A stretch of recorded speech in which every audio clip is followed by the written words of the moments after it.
Greetings, everyone, and welcome to another episode of Behind the Wheel podcast. Your host, Jordan, and today I have Olivia, our occupational therapist and team manager. Welcome to the show. Welcome. Thanks for having me. I really appreciate being on the show. Thank you. And for volunteering as tribute and sharing your wonderful story that the audience is going to hear today from coming all the way overseas to the land down under. Could you share with the audience a little bit about your history, where you've come from and how you, what decided you to move over to Australia and get into the world of OT? 100%. So I was born and raised in Spokane, Washington in the States. And then I call myself a Seattletonian because I love Seattle and I've lived there for a good chunk of time. I've lived in about 3 places around the state. So I've kind of lived in a variety of places.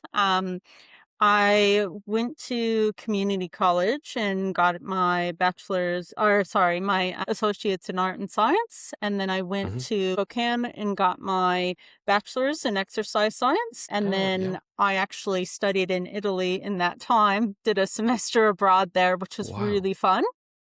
Yeah. Yeah, in this little town called Viterbo. It's actually where the Pope fled the government way back when. It was really cool.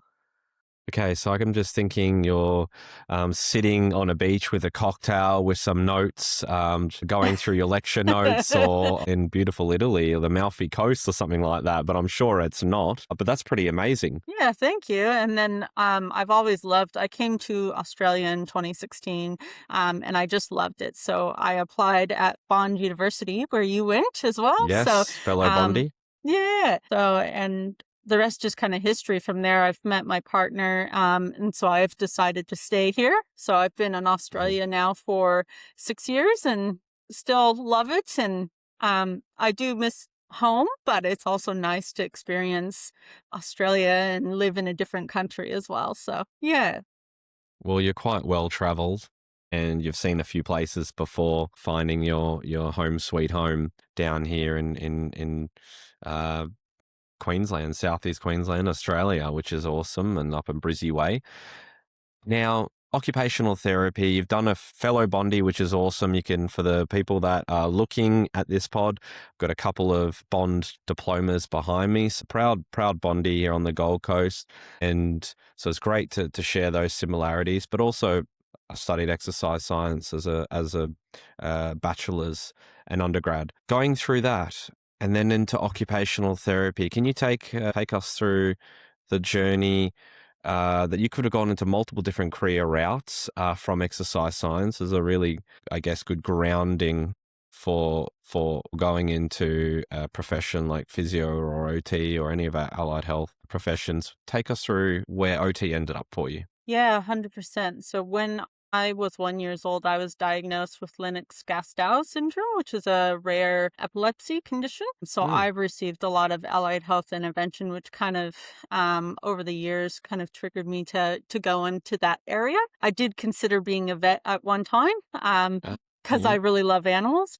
and then it was going to be physiotherapy. So after I did my exercise science degree, I really wanted to be a physio. In the States, you have to get a doctoral for physiotherapy. So it was a big commitment. It was at least 10, 11 years. Wow. I realized that OT aligned with my goals a little bit better and just my outcomes. And it was only 8 years instead. So they're trying to change it to a doctoral, but at minimum it's a master's. So, and Bond was really good because their program is accredited with the World Federation of OT. So it doesn't matter where I go in the world, I'm still an accredited OT, which is really good. And if I ever did want to go back home, I just have to take a few assessments and so I can practice there. But yeah, I went into allied health because I really connected with it when I was younger and appreciated the people that were helping me.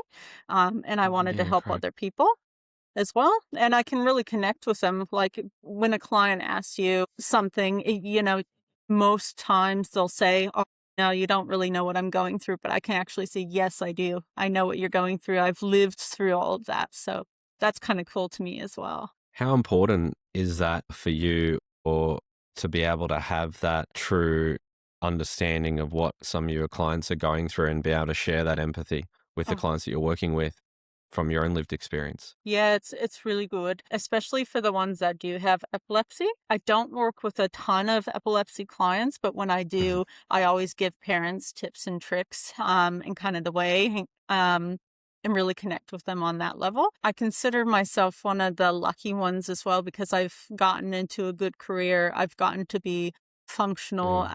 My allied health professionals got me to a place where I could be in. And I guess that's where I like to connect with clients as well. I don't want them to rely on me forever. I want them Of to, course. be as independent as possible so I can Mm. discharge them and they can be in the world by themselves. Of course. So building capacity, resilience, and independence within their own abilities, I guess, to feel confident to be independent and to go on and do what they want to do and achieve goals, which is critical. Yeah, 100%. And living part of that and having a connection, obviously, more so with certain clients that have had that epilepsy sort of exposure or background or diagnoses, but still being worked on and being by other allied health professionals and going through therapy and your own experience. It's great that you can actually empathize a bit more or a lot more with your clients because of what you've gone through. So interesting. Okay. So bond, occupational therapy, and then starting out into the working world. Obviously, joining the Gen Physio team, the number one team, biased, but hey, we're good at what we do when it comes to community. That's all we focus on. And it is a different aspect to OT, whether it's in hospital, there's clinic, there's pediatric focus type settings. What drew you to community? When you Um, were first looking for employment and you've got all your skills and you're ready to make positive impacts out in the world. yeah, actually, I did a placement at Gen Physio and really Oh, liked well, the that's a winner. dynamics. So I got used to kind of the process of how it worked here. But I think it was more so some of the other placements I had, you were always in an office. But here I go into nursing homes, I go into schools, I go Mm, into people's houses. I just feel like when you're in a clinic, people don't always give you all the information you need, or it's very superficial. Whereas if you yeah. go into the home environment, you see how things are. So they may report one thing, but actually you see another thing that's not actually how it is. Mm, So I don't know. I feel mm, like it can helps you to connect with people better too. And I don't mind doing the traveling. It helps you sync between clients, yeah. what you're going to do with them, and just Yeah. how do you deliver the best care for them, and then just kind of recoup before you see the next one as well. So I don't know. I love it. Great. And look, obviously, I share the same story being a physio and seeing many clients out on the road myself in the early days, well before NDIS when we started in 2015 and having that exposure out in the community, no four walls, every day is a little bit different. You're right, the travel time in between clients is a great time to maybe reflect on how the session went, how could you have done something different, and then opportunity to prepare and mentally prepare what we're going to be doing with the next client and that way you can really just keep moving. You get that break, so to speak, in between clients, but you're always thinking and working in that sense. It is a good feeling, and it's great to hear that you had exposure from a company like ours as a student and really authentic community type base work. Did you get experience anywhere else or in hospital settings? And again, what was the pros and cons of maybe around the hospital or a clinic based setting compared to say community? Yeah, so What I've you've done noticed? a lot of placements, but I've actually just came out of being a new grad into Gen Physio. So I've been here since January of 22. So I think, my placements before that, I had the mental health clinic, which I really, really enjoyed. Mm, We were in the high detention unit. We've yeah. actually had some referrals come in recently about working in the prison or doing some assessments in the prison, Wow. which Great. I think is really neat because we don't get those Yeah. a lot in community. No. So, and then I worked in aged care. Aged care is great. You still get that exposure out on the road here, but I think I didn't Mm, want to do that as a full caseload. It was pretty repetitive, whereas yeah. if you see a wide range of clients, it's something Mm, new every day. of course. I've done some pediatric clients placements, which has been great. It's mainly the clientele I'm working with at the moment. And I've done a lot of hand therapy too, which I enjoy hand therapy quite a bit. But yeah. Great. Bread and butter for the OTs. You guys are far better hand therapy than us physios. So that's great. And you mentioned the broadness of clients that you get exposed to in the community versus, say, other settings. Take us through maybe a different range of clients that you might see or work with. I mean, you've mentioned that pediatrics at this moment in time is a large caseload for you, but maybe what types of conditions and types of clients, and what would, say, maybe a new graduate OT, what could they experience if they were to join a community-based business like us? Yeah, 100%. So Out in Ipswich Way, West Brisbane yeah, too. yeah, yeah.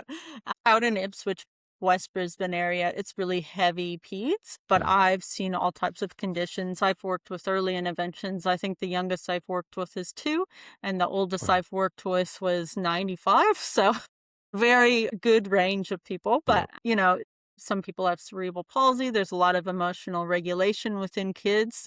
I've had a handful of mental health clients, which has been good. Another OT, Brad and I are really heavily involved in the mental health space, so it's good to have that Oh, good. exposure. I do have a lot of older adults who are needing like wheelchairs and other equipment that Hmm. we prescribe. We also do some rails installations and ramps Okay. installation, which is Yeah. really it's cool to see how little changes can make a huge impact with people. And I think a new grad would appreciate knowing all that information because it is quite broad. I always tell people we don't specialize, we generalize. So it's good to, Mm, especially when you yep. get out of uni, have all that knowledge. We're not going to let you sink as far as the Mm, knowledge. There's so much you're constantly learning in community. So, yeah. yeah, Yeah, fantastic. And look, that's the generalist part is one of the best parts in community because you're not pigeonholed to one particular area of clients that you might see. So you can keep a broad scope of practice within your discipline and you're using a broad range of skills. That's great. You've mentioned all different areas from pediatrics, you've got elderly clients, and then looking at home mods and so many different hand therapy and so many different aspects of what you can deliver as an OT to help clients of all different backgrounds, which is fantastic. As a new graduate, what are the most important, I guess, skills do you feel that they need to be successful in the community? Is there certain areas that they would feel, and it may not be just working with certain clients, but is there a certain, I guess, trait in themselves with resilience or quick learner or be able to think on your feet? Or what are some good traits, I guess, that a new graduate uh, would need to have or would have an advantage in developing or having coming into community? 100%. So I've had a handful of students in the past, and I've noticed probably the most common thing is confidence. So when you go into a client's house, it doesn't mean that you need to know everything and what to do. It's just to have that confidence to I shouldn't say to look like you know what you're doing, but just as far as To carry make yourself. to carry yourself and be confident in yourself to deliver the best care that you can to this Mm, individual.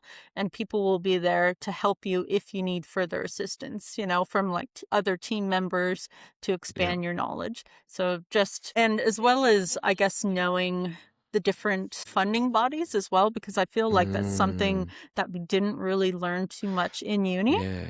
It was all Yeah. theory, which theory's good and it teaches you a lot, but it doesn't teach you practical stuff. Yeah. Of I course. feel, yeah. So I think the funding bodies and confidence are my 2 biggest things. Yeah. Of course. Because in reality, you might have a recommendation to have 2 sessions a week for the next 6 months, but if the funding isn't supportive of that, you're needing to then tailor your recommendations based on what suits the most appropriate funding, whether in NDIS or aged care under supported home or formerly home care package. So that is important, which I feel is still very much learn on the job. I know certainly when I was going through university, none of that was exposed or shared to me while I was a student, and I had to learn out in the real world. So does many of our clinicians who haven't had exposure to community or type of funding bodies that we come exposed to. But then also confidence. That's a big one. And I 100% agree with you that, you don't have to know it all on the first session, but still carry yourself in a certain way that, you know, you do the best you can. You know more than what you think you do. And sometimes when I'm not exactly sure with the best treatment method, I'll take a really good approach to the outcome measures and get as much assessments as I need, and then really work on planning a treatment intervention for the next session. So you can have time to go away, have a think about what you can do and structure a plan from there. It doesn't have to be absolutely perfect and amazing from day one. 100%. It's just, for me, it's questions. Just ask people as many Yeah, questions as possible. Try to get a broad scope of what their goals are, what they're after, how their functioning is, and then you gain all that information that you need. And if you miss something, you ask them next time. that's right. Yeah, Yeah. definitely. And there's definitely that new graduate mindset that I've got these new skills. I've been studying for many years, multiple degrees. I want to go out and attack this and give this client the best experience ever. And they come to a client and they might get an initial, maybe a mental health background client on the NDIS who cries for 60 minutes and shares their story. And then a graduate gets disgruntled and unhappy that they ask a lot of questions. They built rapport, but they didn't feel like they did enough. And it's having that ability to say that was the session. And it's not going to be just one and done. You've got multiple sessions with this client, and if you don't build a rapport and take it at a pace that they're comfortable with, you could destroy that relationship, and you won't get that cooperation from your client and be able to get the goals and work with them over that period. So That's 100%. confidence Yeah, definitely. is Um, important, but don't have it change all on the one. change doesn't happen overnight. You're not going to see results No, overnight, you know? no, that's right. So client stories. Have you got a story for us to share about maybe a big win, a big client win that you've had where one of your interventions made a profound effect on their life? Yeah, so I have a lot of long-term clients. I've actually had one client since I've started here. And Wow, just, yeah, since that's his, great. and I see him on a weekly basis. Hmm. I've seen him when he was starting first grade, and now to where he is now. He was Okay. very delayed in a lot of his school skills. His emotions were pretty poor. Like, for example, I almost got bit several times because he was, if he wanted something or if he didn't want to do something, he didn't know how to control it. And Mhm. now he's saying, please, thank you. And he actually knows how to participate in an appropriate manner. So it's been a long road, but it's also good to know that what you're doing is being effective and he's not as behind in his schoolwork. And I've seen that in other kids too. Like I've had another client I've seen for just as long. He's a Wow. teenager.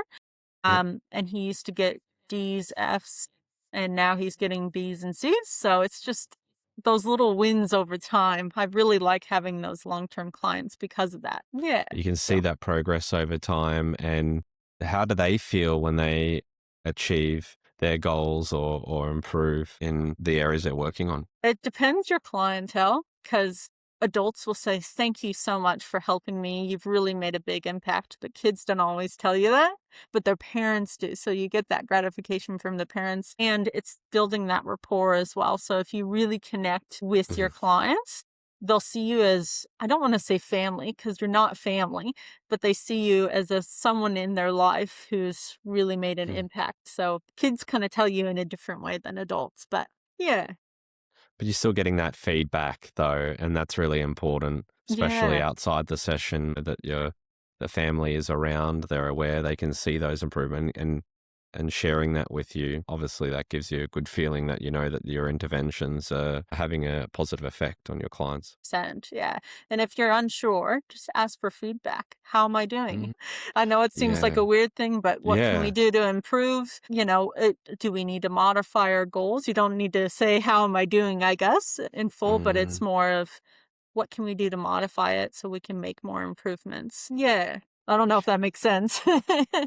But Yeah, of course. Well, yeah. whether it's feedback directly from the client or the parents, you're engaging either to understand how's it going, or are things we need to work on. I mean, you're getting information, right? You mentioned before that's really critical to get information. Otherwise, it's hard to know where you're aiming towards and if you need to readjust. So that's something that when I was practicing physio and seeing clients, that I could have done more of, and just actually asking for feedback, whether it's from the client directly or a family member. Yeah, I think it builds good personal growth as well. It kind of humbles you because you have all this knowledge, but is it actually working? Are you implementing it Mm, correctly, or do you need to change your methods a little bit? So, yeah.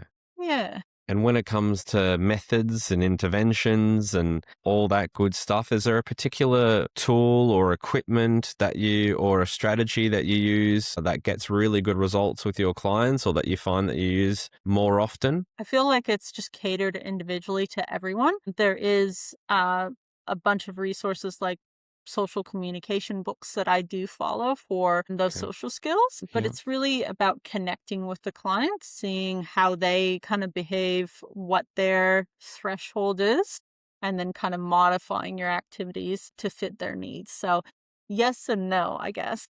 Let me ask you in this way. Is there a equipment in your car that you find that you're referring to quite a bit, or in your boot per se, that or you bring and use with your clients quite often and get good results? Oh, 100%. So I call it my Mary Poppins bag because it contains everything Uh, in there, especially with kids. You bring lots of games, lots of resources as far as handouts and worksheets. yeah. And then if you don't use everything, that's fine, but you have it all there. So if they're resistant to one task, you can say, okay, they seem like they're more interested in this area today. We're going to modify it a little bit and bring out this tool. So yeah, I always have my therapy. I always have some games that we can do prior to doing our worksheets.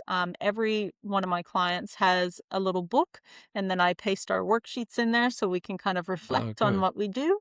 Yeah. So, and I can kind of see their progress over time as well. So yeah, definitely. The boot is all Mary full of Poppins. stuff. I like that. The Mary Poppins bag. Yeah. That's definitely with some of our clinicians' boots and back seat full of different bits of equipment for their clients. So great. What about this one is a challenging moment, or something that may have gone wrong and you had to think on your feet as a clinician in the community? Have you got a story to share us there? Yeah, so this was working with mental health, and yeah, we had everything in place like our protocols, but you couldn't really pick this one. So, Hmm. and one of the speechies actually was on this case with me. There was this girl who was, I believe she was 6 years old. Sorry, it was quite a while ago now, but Yeah. she had violent tendencies, and she Mm. actually, like, she could probably, sounds harsh, but she could probably go out and murder someone and not feel bad about it. She is It's pulled 6. at 6. Yeah. Wow. So we were sitting in the session one day, and it was just something like we were doing a handwriting test. It was Mm. nothing extravagant. I was still kind of building that rapport with her. And then for some odd reason, her family had a steak knife on the table. She grabs the steak knife and puts it right here. And I said, what do you think's going to happen if you do that? And she goes, I'd laugh. So then you have to work through that going, okay, this was not in the risk assessment.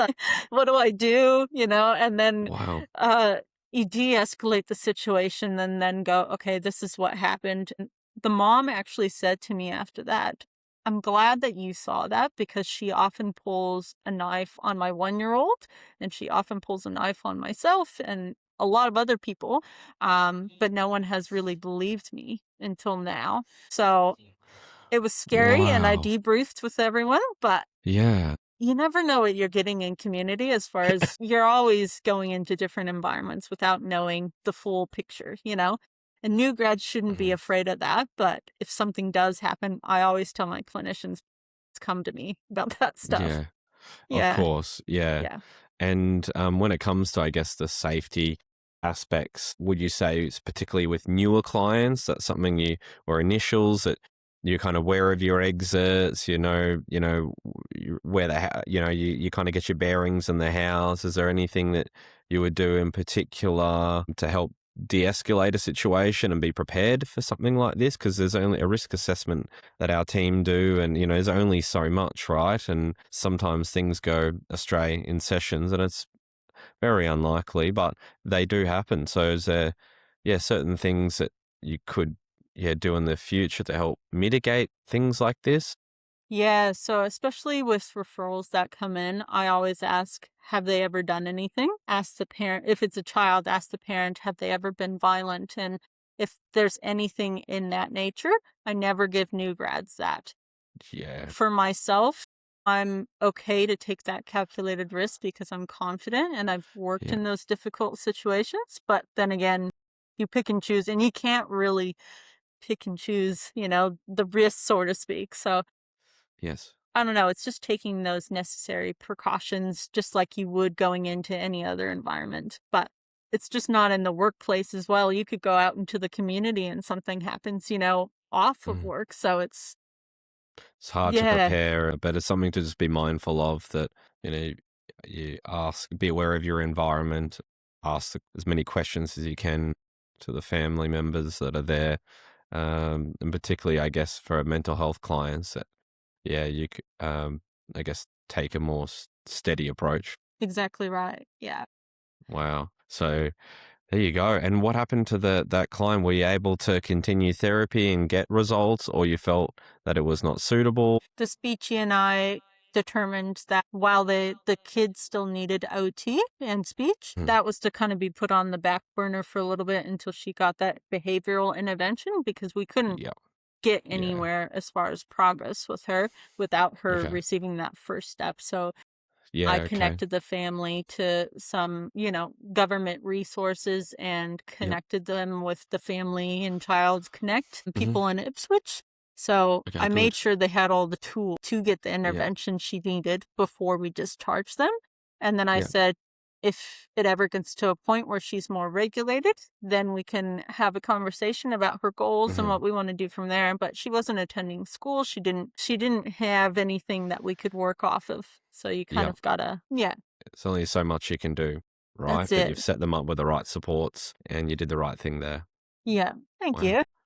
There you go. Audience, guys listening, these are a great broad range of different clients that you get. You get these rare challenges, but on a whole, do you feel that you are a better OT for having exposure to different ranges of clients within the community and feeling more confident when you're getting challenging cases? For sure. Yeah. The more exposure you have, the more confident you are and humbled you are of a clinician. So no matter how experienced you are, you're constantly learning from people. People are very complex and they exhibit Yes. different behaviors every day. And Hmm. there's always something you're going to encounter that you don't know. So, yeah. True. There you go. Thank you for sharing. That was a great story, both on the wins, but also challenging moments that do seldomly happen. And what great stories. So thank you for sharing. Now we're up to our last part here, and this part is a bit of a quick fire round. So it'll just be a few questions on real community work here. It's all about behind the wheel and highlighting you live. So first one, your go-to lunch when you're on the road. Do you have Ooh, a favorite cafe? Have you meal prep? What do you like to sit uh, on a park bench facing a river or a creek, or what's your favorite go-to I for like to mix it lunch? up. If I'm doing a home lunch, I do pasta. I Yeah. feel like that's pretty easy. Just put it in a insulated container and on the go. But yeah, I like sitting in parks where possible. If it's too hot, Mm, I definitely have some go-to cafes in Ipswich that I sit yeah. in and plug my computer in too. So yeah, for Yeah, sure. good. And what about coffee order? What's your go-to coffee order? A chai latte. Chai Love it. latte. So not too much on the caffeine, but like the flavor. It's like a almost like a hot chocolate, spicy cinnamon hot chocolate. Yeah, definitely. Yeah, Or I good. have potted coffee at home, so I'll bring Mm. some of that on the road with me as well. Oh, that will get you going. Oh, I like that. And have you got a favorite podcast or audiobook or playlist that you listen to? I just really love listening to music and jamming out. I have to be careful sometimes that people don't catch me singing in the car. And what are we like? Are we talking top 40 Australian hits, or what kind of music we're talking about? Anything, I think it's the Seattle mentality of we just love any sort of music. So anything from the 40s to now, I like and I Wow. listen to. So very Okay. wide range. Yeah. Nice. Appreciate the music. And a phrase that you might say or catch yourself saying on the road or at work often. 100% or legend. This podcast has proved it. Definitely 100% legend we can get more from. Yeah. And dream holiday destination, but as a road trip. Given it's all about Oh, behind the wheel and what we do as community clinicians, dream holiday destination. that's a tough one. I was going to say Antarctica, but you can't really travel that. Probably Iceland. I Wow. really want to go and see the waterfalls and stuff. I love all the hiking and nature stuff. So I do some photography as well. So it's kind of a photographer's paradise. Yeah, true. Now, Iceland is less cold. Is Greenland where all the ice is? I Hmm. heard it's opposite. So Yeah. it's a other part of the world I haven't explored down out that way yet, but that would be lovely. Yeah. What about yourself? Ooh, dream road trip for me. You know what? New Zealand. My sister did that quite a few years back. She got a big van and, one of those RVs, if that's what the Americans call it. I don't know what we call them here, not caravans, but one of those, mobile homes. And she went around New Zealand and absolutely loved it. And it's quite spectacular views. And I think that will be a really nice trip. So that will be something I'd like to do. But I have done a road trip couple times, Tasmania, and it's just amazing down there. The scenery, very much like what I've been told anyway, New Zealand. It is cold, but beautiful scenery, different hiking trails, beautiful spots to stop off at different wineries across Tassie. So definitely loved the road trip there. Yeah, we had a few clinicians that have just come back from New Zealand and they absolutely love it. Yeah. It's on the to-do list where we're wanting to go again. Actually, I went for a conference last year in Queenstown, but we're going to go take the family this time. So I'll do the right thing, bring all the kiddies, and we'll head over there and do a little bit of exploring on the South Island. So we're looking forward to that. Can't wait to see all the photos from it. That's it. I'll make sure I share them to you when we head off. But look, we're running out of time here, and I want to finish with one last question. And it's, what's one tip you'd give someone starting in the community as an occupational therapist or an allied health professional? Is there any Try lasting words of advice for us on that? try something new. I know like a lot of people, like we were talking about confidence earlier, but really as a clinician, put yourself out there into the world and just try something new and don't be afraid to make those mistakes because team managers and RCSs, they're going to be here to help you if anything doesn't go to plan. Yeah. So just gaining that exposure as a new clinician is really powerful. Yeah. So kind of jump 2 feet in, confident, try something new, and you'll be better for it as a person, but also as a community clinician. Yeah, Love that. 100%. Great finish. Well, thank you for coming on the show today, Olivia. We've got some really good gold nuggets, powerful stories there to share, and it's been a pleasure. Thank you so much. Appreciate it. Thank you. Bye for now. Bye.